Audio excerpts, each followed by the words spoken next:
पौराणिक इतिहास और नवीन इतिहास को अगर हम देखें तो मठ की एक अलग कहानी नजर आती है, लेकिन अगर हम वर्तमान में देखें तो कई कार्य ऐसे भी नजर आते हैं जो संस्कृति को जीवित रखने, उसके प्रचार प्रसार से जुड़े हुए होते हैं।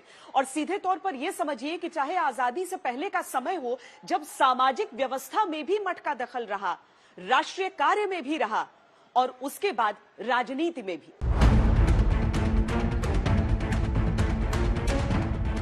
संन्यास ही जीवन का ध्येय था, लेकिन समय ने सत्ता की बागडोर थामने का आदेश दिया तो उसे सहर्ष स्वीकार किया। एक राजनीति मेरा पेशा नहीं है। मैं राजनीति में किसी पद और प्रतिष्ठा के लिए नहीं आया हूं। मैं एक निश्चित मिशन के साथ उसमें काम करता हूं और मैं अपने उन उत्तरदायित्वों का पालन कर रहा हूं। मैं उन लोगों में से नहीं हूं कि जो हर बार सीट बदलते हैं। मैं उस क्षेत्र से चला आ रहा हूं और मुझे लगता है कि भगवान से प्रार्थना करें कि कभी गोरखपुर की सीट महिलाओं के लिए रिजर्व हो जाए, तो उस समय हम लोग स्वयं राजनीति से अपने को अलग कर देंगे। नेता बनना नहीं था, लेकिन नियति ने जो तय किया उससे कोई कैसे बचे। राजनीति में जो तेवर अब दिखता है, उसकी पहली झलक 1994 से दिखनी शुरू हो गई थी। तब योगी आदित्यनाथ न महंत थे न मुख्यमंत्री। गोरखपुर ट्रस्ट के कॉलेज के लड़के गोलघर बाजार आए थे। मोल भाव को लेकर झगड़ा हो गया। दुकानदार ने गोली चला दी। बात पुलिस तक पहुंची और स्कूल के लड़के मठ के सन्यासी के पास। युवा सन्यासी ने प्रशासन को अपनी बात सुनाने के लिए सिस्टम को झकझोर डाला।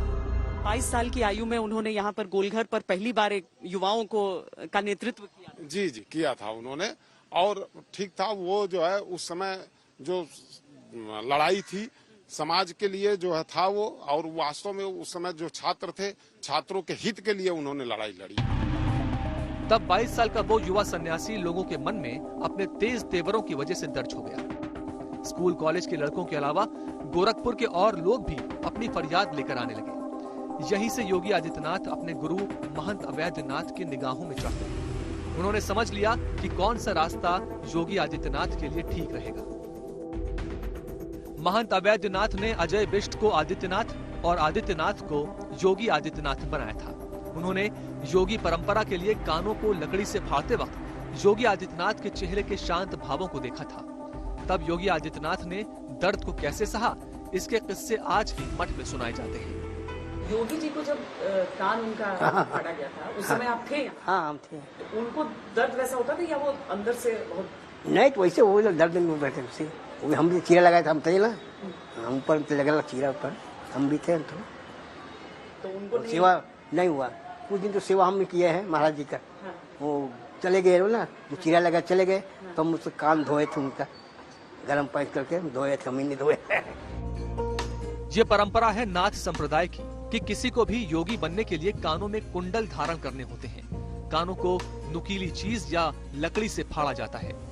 आंसू निकल गए तो योगी व्रत वो धारण नहीं कर सकता। योगी ने वो सहन शक्ति और संयम लेकर संन्यास ग्रहण किया। राजनीति में वो खूब काम आया।